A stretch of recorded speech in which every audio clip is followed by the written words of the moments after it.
எல்லாத்துக்கும் பெரிய வணக்கம். இந்த வீடியோல நம்ம எதை பத்தி பார்க்க போறோம் அப்படின்னு பாத்தீங்கன்னா, நம்ம தளபதியோட படங்கள் ரிலீஸ் ஆகிறதுக்கு முன்னாடி அந்த படங்களோட பாடல்கள் ரிலீஸ் ஆகி ரசிகர்கள் மத்தியில மிகப்பெரிய ஒரு இடத்தை பிடிக்கும் அப்படிங்கிறது நம்ம எல்லாத்துக்குமே தெரியும். அப்படி ரிலீஸ் ஆன அந்த பாடல்கள் தியேட்டர்ல படம் பார்க்கும்போது படத்துல அந்த பாட்டு இல்ல அப்படின்னு சொன்னா உங்களுக்கு எப்படி இருக்கும்? ஆமா நண்பா, நம்ம தளபதியோட எத்தனை பாடல்கள் படத்துல இருந்து கட் பண்ணி எடுத்திருக்காங்க அப்படிங்கறத பத்தி தான் இந்த வீடியோல நம்ம பார்க்க போறோம். சோ வீடியோவை ஸ்கிப் பண்ணாம பாருங்க. அதுக்கு முன்னாடி நம்ம சேனலை சப்ஸ்கிரைப் பண்ணாத தளபதி ஃபேன்ஸ் யாராவது இருந்தீங்கன்னா மறக்காம சப்ஸ்கிரைப் பண்ணி சப்போர்ட் பண்ணுங்க. நம்ம தளபதியோட அப்டேட் ஆட்டோமேட்டிக்கா உங்களை தேடி வரும். இப்ப வீடியோவை ஸ்டார்ட் பண்ணலாம். 2009 பாபு சிவன் டைரக்ஷன்ல நம்ம தளபதி நடிச்சு வெளியான படம் வேட்டைக்காரன். இந்த படத்தை பாத்தீங்கன்னா ஏவிஎம் ப்ரொடக்ஷன் பண்ணிருந்தாங்க, சன் பிக்சர் பாத்தீங்கன்னா டிஸ்ட்ரிபியூட் பண்ணிருந்தாங்க. ஓகே, வேட்டைக்காரன் படம் ரிலீஸ் ஆகிறதுக்கு முன்னாடியே பாத்தீங்கன்னா இந்த படத்துக்காக சிங்கிள் ட்ராக் அப்படிங்கிற மாதிரி ஒரு சாங்க ரிலீஸ் பண்ணிருந்தாங்க. அந்த ஒரு சாங் என்ன அப்படின்னு பாத்தீங்கன்னா,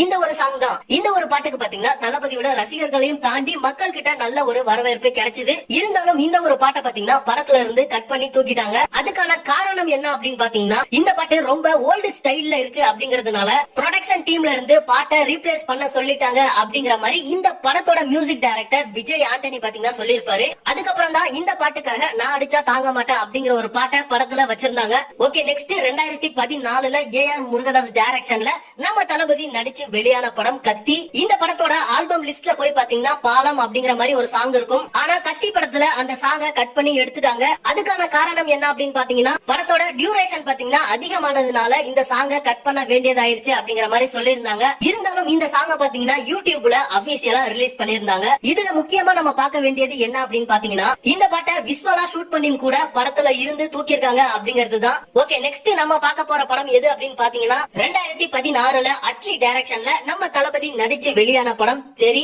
இந்த படத்துல பாத்தீங்கன்னா உன்னால நான் கேட்டேன் என்னால நீ கேட்ட அப்படிங்கிற மாதிரி ஒரு சாங் இருந்தது. எல்லாருமே ஒரு செகண்ட் வந்து யோசிப்பீங்க, இந்த பாட்டு தான் அந்த படத்துல இருந்ததே அப்படிங்கிற மாதிரி. ஆமா, இந்த பாட்டு தெரி படத்துல இருந்தது. ஆனா எந்த இடத்துல பிளே பண்ணாங்க அப்படிங்கறத தான் நம்ம பாக்கணும். இந்த பாட்டை ஆல்மோஸ்ட் தெரி படத்துல இருந்து கட் பண்ணி எடுத்துட்டாங்க. இருந்தாலும் இந்த பாட்டை படத்தோட எண்ட்ல ஜாயின் பண்ணதுக்கான காரணம் என்ன அப்படின்னு பாத்தீங்கன்னா, இந்த பாட்டை பாடுன சிங்கர் தான். ஆமா நண்பா, இந்த பாட்டை பாத்தீங்கன்னா டி ராஜேந்திரன் பாடியிருப்பாரு. சோ இவ்வளவு பெரிய ஆர்டிஸ்ட் பாடின ஒரு பாட்டை படத்துல இருந்து கட் பண்ணி எடுக்க கூடாது அப்படிங்கறதுனால படத்தோட எண்ட்ல ஜாயின் பண்ணிட்டாங்க. ஒருவேளை இந்த பாட்டை டி ராஜேந்திரனுக்கு பதிலா வேற யாராவது பாடி இருந்தாங்கன்னா கண்டிப்பா இந்த பாட்டு தெரி படத்துல இருந்திருக்காது. அது மட்டும் இல்லாம இந்த பாட்டு படத்தோட விறுவிறுப்பை குறைச்சிரும் அப்படிங்கறதுனாலதான் இந்த பாட்டை கட் பண்ணி எடுத்துடலாம் அப்படிங்கிற ஒரு முடிவுக்கே வந்தாங்க. ஆனா டி ராஜேந்திரனுக்காக இந்த பாட்டை பாத்தீங்கன்னா படத்தோட எண்ட்ல ஜாயின் பண்ணிட்டாங்க.